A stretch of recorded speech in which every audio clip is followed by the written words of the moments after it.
David Faustino. Hello, this is Andrew Chalmers, the writer and doctor in Doctor Who Doctor. This is Dr. Steve-O. Everybody, this is the Cavernator. This is Inspector Gadget. Hey, what's cracking, y'all? It's your boy J-Rock. Good evening, folks. This is James DeBell. This is Jeremy Taggart. This is Kim Possible. I'm Chris Holden-Lee. Hey, this is Pat Mastroianni from Degrassi. This is the evil Dr. Bad Vibes. Again, this is Messy Bear. And this is more from X-Men. Hey, this is Andrew Gustess. This is Sean Gunn. Hi, this is Robert Carradine. It's Tammy Stronach from The Neverending Story. Hey, it's Zach Callison. Hey, I'm DJ Jenny Rob. And I'm Neil Young. I'm Commander Shepard. Ralph Garman here. You're listening to Droids Canada. You've made an excellent choice. You have chosen wisely. Warning. Listener discretion is advised. Hello. All right, see you guys later.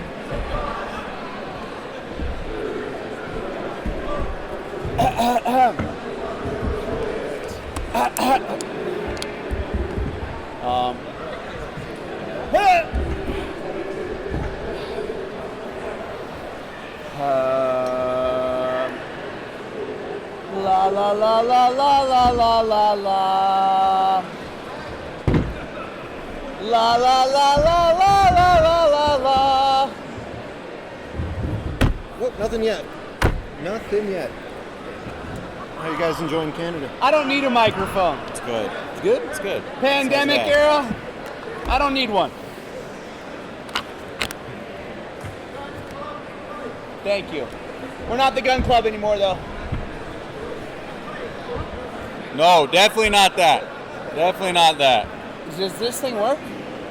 Sound guy's trying to grab a fourth mic. Where's the sound guy?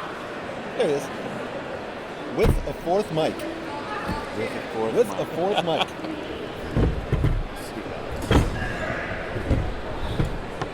Yeah, you got to be the referee between us and Dad. Yeah. I was thinking of going that way. Yeah. If he's coming. Check. Yep. Check. Well, if he's not, I still got a lot of stuff for you guys. So good. Is that? You got a fourth mic. Hey. Just in case. You're not needed. You're good. You're good. Hey guys. Oh, wow. Before we Welcome, start, just for my everybody, page, can I grab a selfie with us? The best seminar of the day. Introducing, weighing in at 200 pounds, 5'11", Daddy Ass.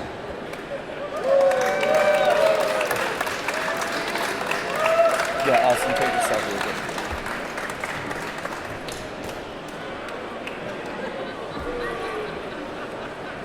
Thank you. How's everybody doing? Good? I didn't ask you, Danhausen. I didn't ask you a damn thing. All right, everyone, we can do a little better than that. We have the Gun Club. We have Billy Gunn here. Let's give it up.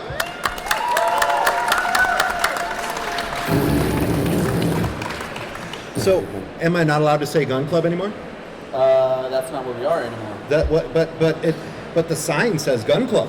Hey, but guess what you really aren't? Tag champs. I just want to make it clear I'm not very happy with being on here with someone. But He's not a tag champ either. Yeah. Yes, He claimed on. Exactly. So that makes me one as well. I taught you that. No, you did not. Do managers count as tag champs now? Yes. All in favor that Dad's a tag champ right now because the acclaimed are, say aye. Aye. Thank you. You can't vote. Here's an idea. Why don't you be quiet? So, what are we doing? I think we're just going to start running this. We're just going to sit up here and bury each other. If you guys just want to follow along and watch, then we're all good. All right. So, being the referee kind of in between the two sides here, I do have a couple of questions for both sides. Oh, now, gosh, we're going to answer questions. There are some questions. All righty then. So now, having two generations of wrestlers here on the stage, I do have to ask this side of the table, how was it growing up with an Attitude Era superstar father? And did you have any struggles growing up, being in school with people doing the good old DX as well as the Billy and Chucky moments? Yeah, All right. So growing up, like when you have a dad as popular as my dad was at the time, and now I guess, you haven't lost your mojo. I'll give you that one. Thank you. Growing up with like a really popular father, especially in the wrestling business, it's hard to explain to another 8-year-old or a 13-year-old at the time, like, oh, this is what my dad does. But like growing up in this business, it's like my mom and dad did very well of like letting us know what the business was like. So it's like other people didn't understand it at the time, so it was really hard like when they're like, oh yeah, well, what your dad does is fake. And then now, like as an 8-year-old, that hurts. That like stings. So you're like, then you plead your case and you get in a fight with them at school, and it's just like, over time you start to understand like the maturity level of what this business is actually like. And growing up with the Billy and Chuck thing, and especially when my dad was doing Suck It, and he's just like pointing at his private parts, it's like, yeah, that's what my dad does. He's super cool, I promise. And then they're just like, yeah, but he like shows his butt on TV, and it's just like, I don't know. There's times where it was like embarrassing because I didn't understand it as well. But as I grew up, it was just like, dude, this is awesome. This is awesome. This is what our business is, and this is kind of what our family does. So. And also, our mom did shelter us a little bit, just a tiny bit, so we weren't really allowed to watch the Attitude Era, you know, as young kids and all that craziness going on. So, but it was crazy having a father as a wrestler. Would that make it even worse, having people from school coming up saying, "Oh my God, I saw your dad do this"? Well, it's not that. It's not like nowadays. So we weren't allowed to watch it. So when we're in conversations with other wrestling fanatics, whether it's fans or whether it's people in the business that grew up wanting to do this without like being a second generation or somebody to look up to, it's just like they started from scratch. So they had to do their homework. They had to watch YouTube or whatever they had back in the day. So it's like when they're talking about like, oh, did you see Shawn Michaels blah blah blah in 1885? And I'm like, no. Like, no, I don't remember that match because I wasn't allowed to watch any of this. Me and Colton are just naturally gifted and really, really good. Yeah. Double on that. So, just Like that? yeah, that's awesome. I'm sure you got that from me. So they were never blindsided either. So that, like, when they came with storylines and all this other stuff, the easiest way is to talk to them about it and to tell them about it. So if you, especially the Chuck and Billy thing was a little risky at the time. So it was always a conversation, way before I even did it, if there was a conversation, just to let them know what it was, how the storyline goes, just so when they are confronted about it or asked about it, it's just like they're not blindsided. For me, that's the worst thing that can happen is you not tell them because you're like trying to keep it from your kids too. It's ridiculous. It's just silly.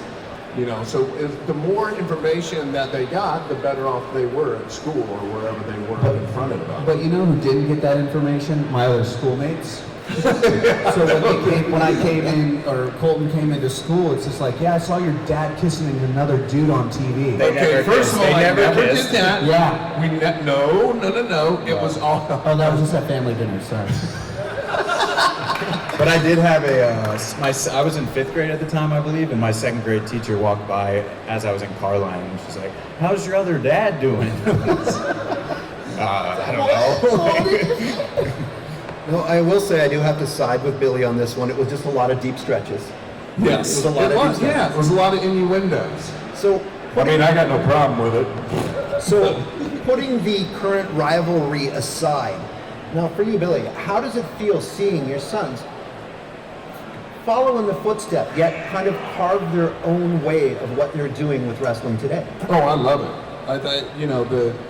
So the one thing that with the boys was they had to graduate college before they could even remotely think about doing this. So that was always our deal, just so they had something to fall back on if this didn't work out and they weren't as good as they think they are. We're good. But it's a lot of fun. I mean, I couldn't think of a better way to end my career than to work with my 2 boys. And I know it drove them nuts when we were together because I would constantly coach them from all over the place.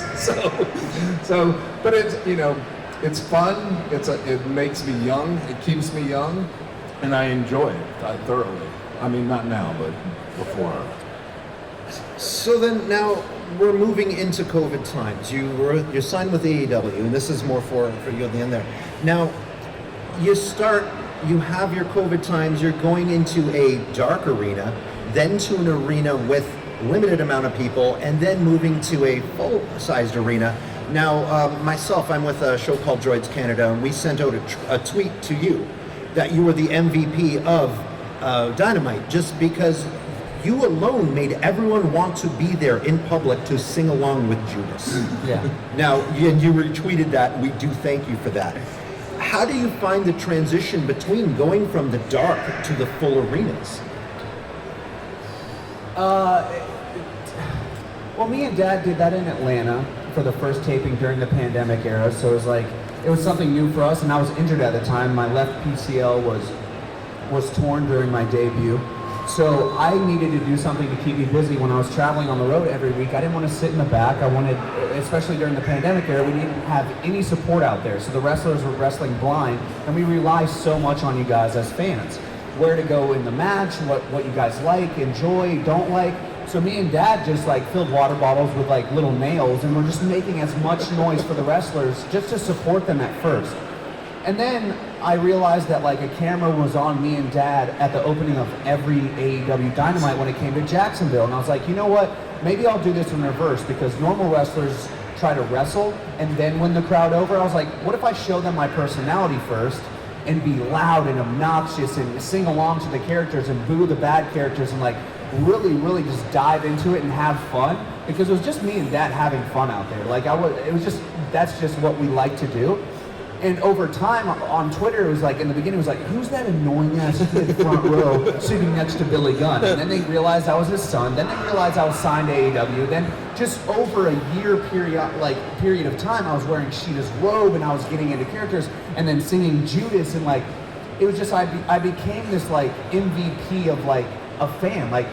This was what you guys would do if you were in the crowd. So I just like to think that if you're at home, at least you could look at me on the sideline and be like, oh, hell yeah. If Austin Gunn is pumped about this, if the Gun Club is out there cheering their ass off, why can't I? Why can't I have some fun? So it was just a fun thing to do for you fans at the time, and then it just became super popular and just something a side act kind of. And then the transition into the wrestling ring, they're oh, here's the kid that's been yelling for a year, now we get to see him wrestle. So it was as a baby face, if you want to say it. It was just something to connect with the fans about. It was just a different approach. So we were kind of just going in there blind at first, and then it kind of became oh, this is my thing. I like to stand up on the chair and get into it. So it was just fun for me, to be honest. Now, AEW as a federation, I do credit with bringing tag team wrestling back to its glory. It's so much talk about that, so many amazing teams. Now, for both of you, Austin and Colton, what would you put on your Mount Rushmore of greatest tag teams of all time? And you cannot say the New Age Outlaws. Oh, we can't say that? I was No, going to you say not- that you anyways. cannot say New Age You Outlaws. didn't watch wrestling? You just say your favorite, and I'll say my favorite. I mean, you got to put FTR on there because they're there. Probably, I guess the Hardys. Do I have to list 4 tag teams? No. I'd be happy with just one, because then I'm going to send it over this way as well. I'll say 2, and Austin can say 2.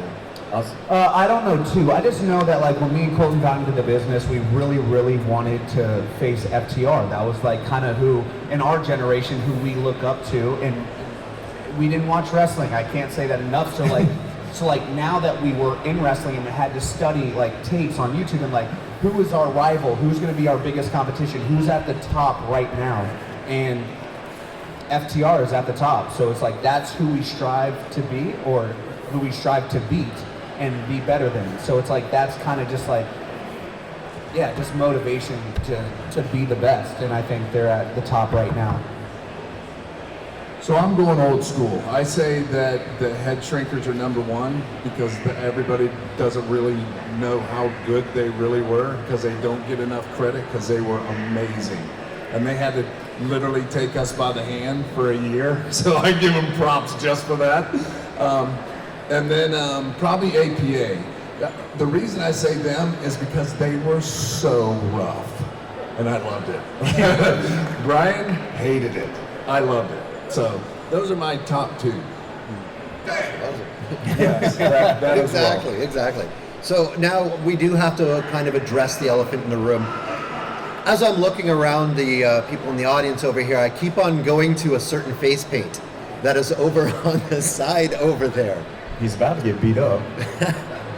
Now, is that name forbidden to be spoken? Danhausen, say it. That would be the name. Yes. Cut off his mic. That would be Sound the guy, name. where you at? Now, do you credit Danhausen with the cyberbullying that is currently going on? No, you should credit us for getting him a job. He was a nobody before he started coming at us, and then now he has a contract. Yeah, so we were on the. Okay, all right. Best sign ever, other than the firm part. Yeah, it's just we were on the cruise, the Chris Jericho cruise, and Danhausen asked us. We introduced ourselves. We've never heard of the guy, and he's like, "Hey, can you guys help me with a comedy skit? I'm hosting a comedy thing. I have no idea what I'm doing up there, and you guys are super, super funny. So please help me out." And that's what we did. We went up there and helped him out, and he was like, "Hey." When we were live on mic in the middle of the ring at the comedy show, he goes, "Yeah, the Ass Boys and Daddy Ass." And the entire boat from then forward, when we had matches and everything else, to walking through the lobby to at the casino, everybody would call us Ass Boys. And I was like, you know what? Okay, don't get mad about it. So when we hit landfall and everybody got their service back, I checked Twitter and it was blowing up. Blowing up. No one ever calls us Austin and Colton Gunn anymore. We were at the airport and security guards passing us in LaGuardia yesterday were like, "Ass Boys." So it's like, it just blew up like wildfire, and now it's just at a time where it's like, we're done. So at first it was like, oh, okay, you're funny. And then now it's just like, okay, we want to be taken serious. No, it's funny. No, it's not. Funny. Not funny. Funny. Now, do you think that a moment like that may have possibly lit a fire that has created a little bit more aggression and bringing you more towards the front of the tag team division? I mean, when we do hear it in the crowd, we lose our minds, and then I feel sorry for whoever wrestling because we take it out on them. Yeah. You too. No, Yeah. you did not. Yeah. Yeah, it's like I don't want to be known as like a comedy act. I don't want to be known as like a jobber, as they say. So like when I hear Ass Boys, it just like lights a fire in me and Colton. And like you just said, like the competition, whoever's in the ring, we're not going to take it out on you guys. You guys feed us to take it out on whoever's in the ring. So the more you guys scream it, the more that guy gets his ass beat. Right, Deb? You know I have no firsthand. idea. I've never seen you beat anybody up in your life. Oh, I'm sorry. Who did 1, 2, 3 from Colton? Yeah, Colton, that was night, you. that Night, wasn't you. Good night. That wasn't you, and he hit me in the nuts. I won. Next question. What is it a great commentator once said, win if you can, lose if you must, but always cheat. Yes. That Well, was- they cheated. That was Jesse And I Ventura. did not teach them Well, that, by the way. if they didn't see, then it wasn't. That was just a swerve. That was just a everybody swerve. saw it. Now, does anyone from the audience have any questions? Except Danhausen. Except for Danhausen. Over here in the blue?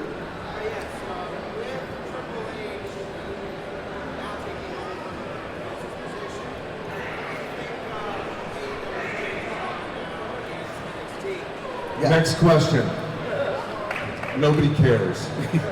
Just in case you're wondering. You know, myself being a fan of both federations, I will actually say that I think with Triple H taking over WWE, yeah, they're going to have a little bit of a different look, but by having two main federations like this, it's just great for not compete, but yes, to compete against each other, because it's going to create an amazing product. And I have seen that come out with the product that they're putting in ring. And I do have to give it to AEW. Their in-ring performances, specifically the tag team divisions that I love, the tag team division that I love, has been absolutely phenomenal. So when it comes to the wars, I think that is more of something that is with the fans as compared to as with the companies. Mind you, I'm not an insider. I don't have any kind of like strict information about that. But I do think having competition is good for each other.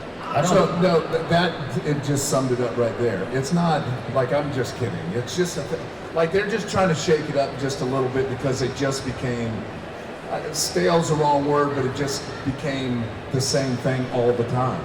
So what do we thrive on as humans? It's competition, right? Whether like healthy competition is awesome, especially in the wrestling business. How did wrestling become so hot in the Attitude Era? Because we had competition with WCW, who was kicking the life right out of us, right? So that just makes you step up your game. It's not unhealthy competition, but everything thrives on that. So as long as there's two, and yeah, you get to decide what you want to watch. You can watch them both. You can watch us. You can watch them. It doesn't matter. It's all about what do you prefer, right? Like some people just come and say, hey, I don't really watch AEW, and I go, that's fine with me. Like it's okay. Like you can make up your own mind and have fun with it. Like that's all it is. It's just how do I make you watch? That's all I want to do. I want to make you watch wrestling. Luckily, I've been to both companies, and I enjoy both companies. Don't get me wrong. I had a great career at WWE, and hopefully I'll have a great career at AEW. But it's just competition. It's just to have fun. It's for you guys. It's not for us. Like, we just are glad that we have a couple places to work at, or we could go to if we need to. But it's just having fun. That's all wrestling is. If you don't have fun, then quit. That's why I still do it to this day. See, being a fan as well, seeing a new federation like AEW come up gave you a fresh view of everything that's going on. And I do have to go back to when it was dark and you in the crowd being like, that's what we all wanted to do. And that, to me, really put AEW on the map as, I need to watch this each week because this is what I want to see. I want where I want to be. Good job, Austin. You're welcome. How did we circle right back to that? Any other questions currently in the audience? In the front here?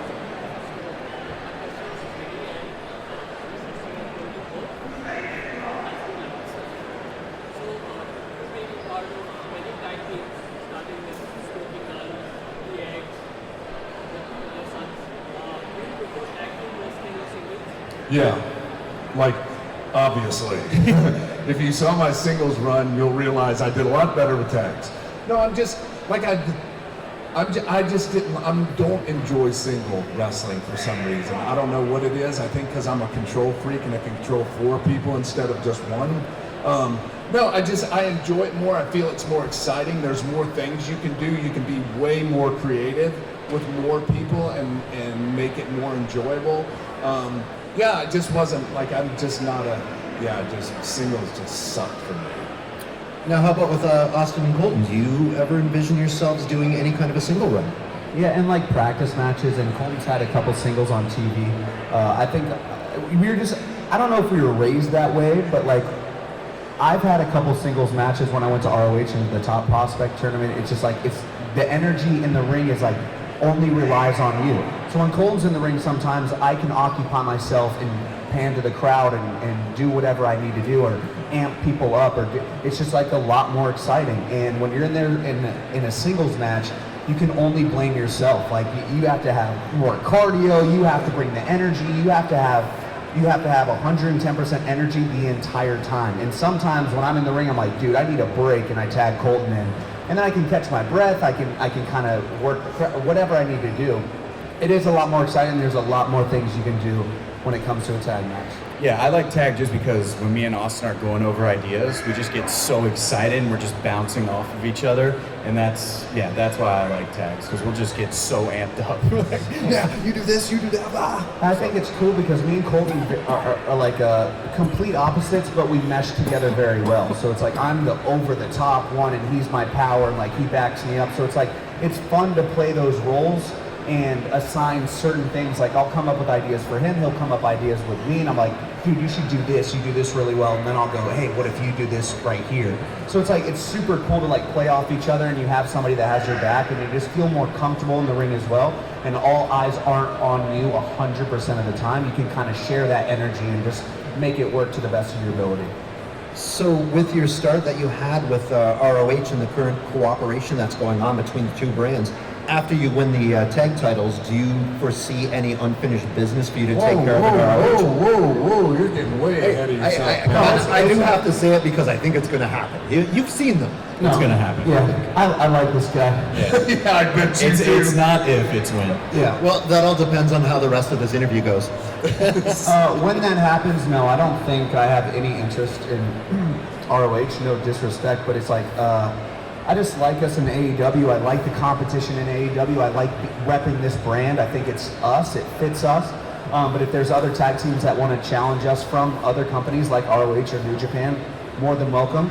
I don't think I'm seeking that out though. It's whoever wants to step up to the plate when we get the belts. So maybe it's people coming to your yard. Yeah, they have to come to us. We're not going to go seek out them and say, hey, I want to beat you guys really great. No.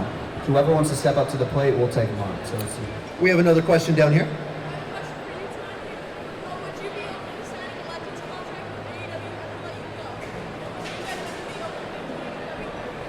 Ever be joined? So what does that mean if they ever let me go? I already have one with them. I have one there, I have one there, I have one there. I'm everywhere. Have you not noticed? Yeah, I have contracts everywhere, pal. And how about views? Would you ever think of possibly eventually going into WWE? No comment. Understood. So, I'm gonna have to. That was spicy. Yeah, good. We have keep them on edge a little bit. We have a question from the gentleman in the face paint. Okay. Nope. Yes, Danhausen Jr. What can I ask? Go ahead. I can't hear you. I still can't hear you. Stop it.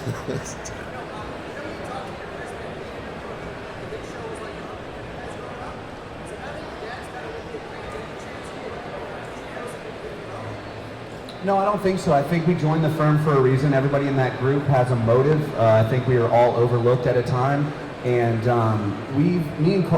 I've been there longer than you, but you've come in, and it's just like, I think our talent is overlooked. I think the way we entertain people is overlooked, and everybody in that group has the same mindset, the same motive. I don't think we want to reach out to other people. We have a really strong, powerful group, and our number one guy is MJF. So I think we're very, very comfortable in where our future is heading right now, and I don't want to risk that by bringing in Paul White.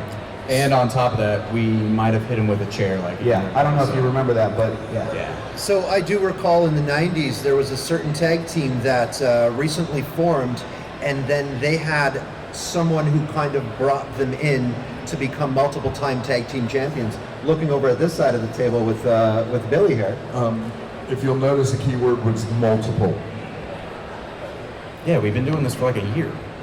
How long did it take you? 6 months. Yeah, the first time. Okay. So then, if I do have to say now, going to the pinnacle of New Age Outlaws versus, everyone loves fantasy booking. I kind of know which side each side would say, but who will win in a match? Well, if you leave Road Dogg in there, they would win, because he's not good. Yeah, I already beat you. Come on, the shaky knee drop was great. Okay, that's one move. So that's one thing. Continue snaking. Oh, and he talks good. Should we take care, bro? He could probably talk himself out of it, maybe. So New Age Outlaws versus the Guns. Raise your hand if you think the New Age Outlaws wins. We have like 2 or 3 hands being raised. Now raise your hands if you think the Guns will win. Okay, not as many. Okay, whoever raised your hand before, get out. Danhausen raised his hand. Danhausen over there did. His vote is not valid. He might be trying to reconcile a little He's bit. trying to backtrack. He's trying to become friends with us. And it's not going to work. Maybe to get a little Gunhausen going? Don't ever say that again. Nope. So then what next do you see for the Guns? What is your next step that you're going to be taking? I have one thing in my sight, and that's the titles. But in order to get there, we need the number one contendership. So we need that spot first. So we have a couple obstacles, and I think who holds that position is FTR. So once we take that out of the equation and we become number one, then our sights are on tag team champs over here, whatever. That would be me. More questions from anyone? Right in the front here.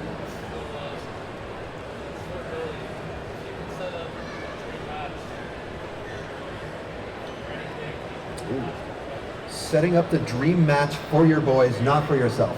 So probably the Rockers. They would probably mesh really good with them, Sean and Marty.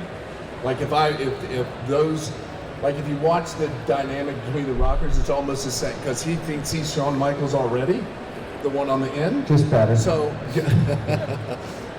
hold on, I was getting there.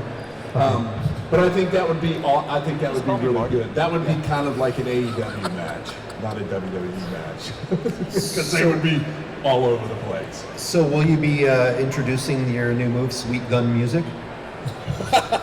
Yeah, I'll get right on that. We had another question from gentleman over here. Okay, put some bass in your voice so we can hear you.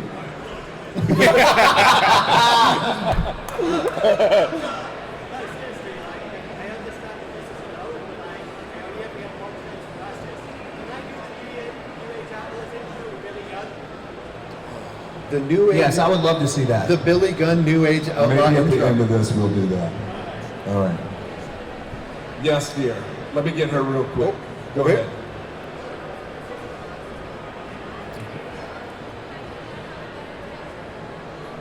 I can't She do said- that. How does it sounded like a little disrespect? No, she and it's said, not how those does it guys. feel to It's have awesome a dad that had a it's the better Guns. tag team than you did? Say That's that what again. she said. What'd you say? She said, how does it feel to have a Yeah, dad that next had a better question. tag team? What was your question? The reality show, I'll do anything, to be honest. It branches me out of the wrestling world and gets me in front of a different audience. I have people that at Comic-Cons or like wrestling events that come up to me and only know me for the reality show. So that just reminds me that I'm branching out to a different audience. And they're like, oh, I didn't know you wrestle. What's AEW? AEW? Oh, I kind of like this. And then I just gain a fan like that. Or if they just like me for the reality aspect of it, that's cool too. I think it's just a way of branching yourself out as a brand or just connecting them to AEW in some type of way. But I loved being on that ranch. I loved doing the reality show. Whether I was portrayed as a bad guy or a good guy, it doesn't matter. It helps me either way. So yeah, I'm open for anything, to be honest. More questions? Oh, Jesus.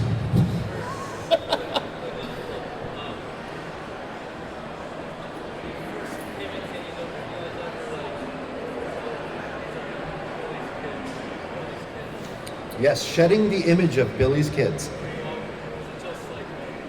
So you'll always have that, you know, we're Billy's sons, so, but we try to go above and beyond to show that we do work hard and that we are really good at this. So Austin did the crowd, and then I joined him, and we took over the Instagram account, and Yeah, I think there's always that umbrella. They'll always know us as Billy Gunn's kids, but it's finding ways to make yourself stand out in your own way. So it's like, yeah, I might have the same gear as him or like replicate it in some way, or I might do the Famouser in a match to like pay homage and stuff like that. Yeah, that's cool for us to do. That's a cool moment for us. But as fans, when you're looking at us, it's like, we work out every day. We work out hard. We do the Instagram. We were in the crowd for a year yelling at the top of our lungs for 14 hours. And then we would get changed at 3 a.m. and still wrestle. It's just like, it was, you always want to prove yourself, but we as second generations always have to do more. We can't slip up and just do the bare minimum that other people are doing in the back. We have to go out of our way and make sure, like, no, we belong here. We take this serious. We love this business. We're passionate about it. And I think over time, people just started to realize that, and now we're the hardest working people in AEW. So it's like, it took a while to get there, because when I first came in solo, I would just hang out with him, and then I started to realize, like, an energy around the building that, like, oh, he just hangs out with his dad. So like, I try to make friends in other places and try to hang out in the locker room more and like get to know people on a one-on-one basis, because there's a lot of things that I do in my personal life when it comes to music or reality TV that dad doesn't really do. So it's like I'm trying to carve my own personality in my own way in this business, as is Colton. So like, we do it in our own unique ways, and then over time people start to just see how we move and see how we hold ourselves, and then it just speaks for itself. So I will say this, because I'm sure there's some people in here, and there's people all over the planet because of who they are, that they got their job because of me. Let me assure you, I will tell you right here on record, I did absolutely nothing to get them hired. And I didn't do that in a bad way. I'm just not that guy. Like, I earned my spot, So they will earn their spot, and they are, and I'm not saying it because I'm their dad, they are the hardest working 2 people I have ever seen. They literally are. Because they go to schools, they will go everywhere and anywhere to learn this business. So it wasn't, hey, Billy Gunn is this and this and that, your kids instantly come in. No, they don't, because I would never let that happen. He called Cody and asked him if he could have a tryout. He got a tryout and got a job. This one did the exact same thing. It wasn't come to me and say, hey, are your kids good? Let me hire them. Not in any form or fashion, because that's just not how it works, and that just does nothing for them. So if you don't have a passion and a desire for this job, don't do it. Because I promise you, you have no life outside of it, because that is a fact. And these kids go to school when they're not on the road. They are literally in breezy school every day trying to learn something. So there is nothing, and I mean nothing, that has ever been handed to them in the wrestling business as of to this point. We have a question down here on the end.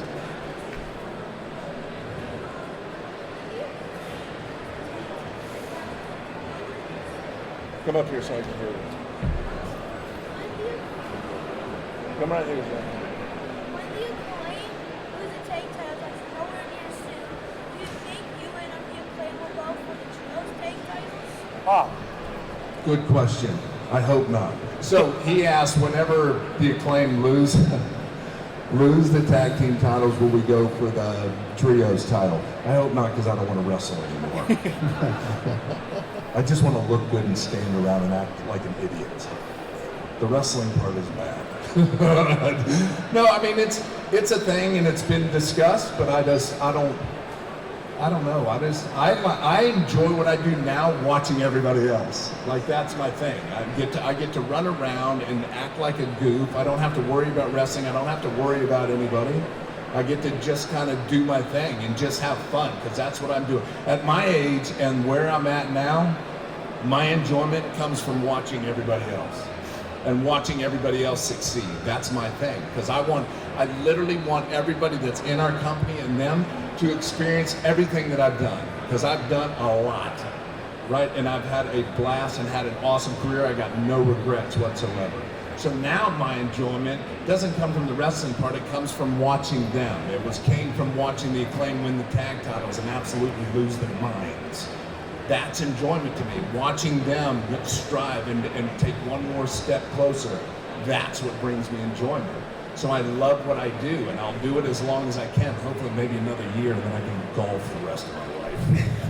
We have time for one more question.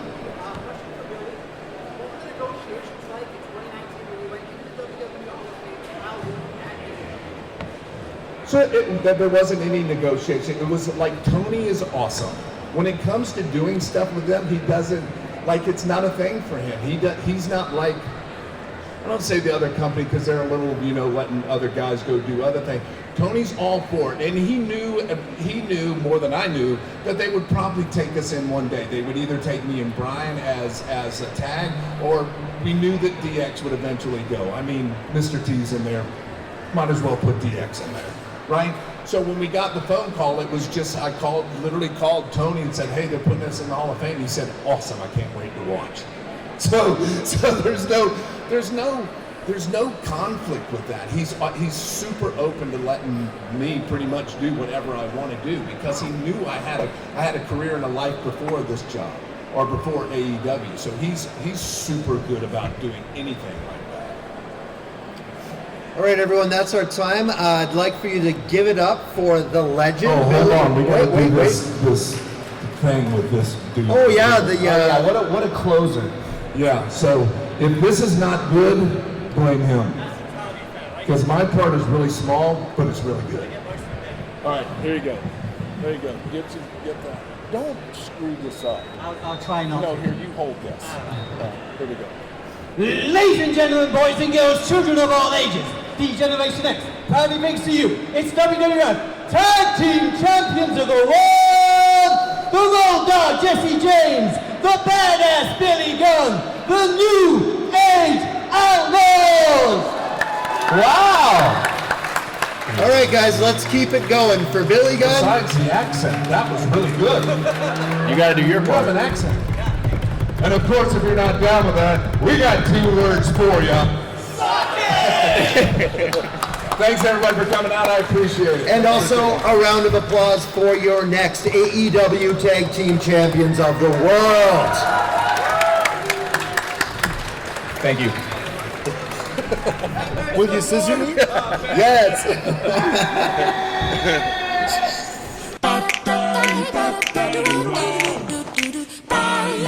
Fucking bullshit! Fucking bullshit! Fucking bullshit! Fucking bullshit! Fucking bullshit! Fucking bullshit! Fucking bullshit! Son of a bitch! Bullshit Hogan! To be the man, you gotta beat the man, and I'm saying, woo, right here, I'm the man.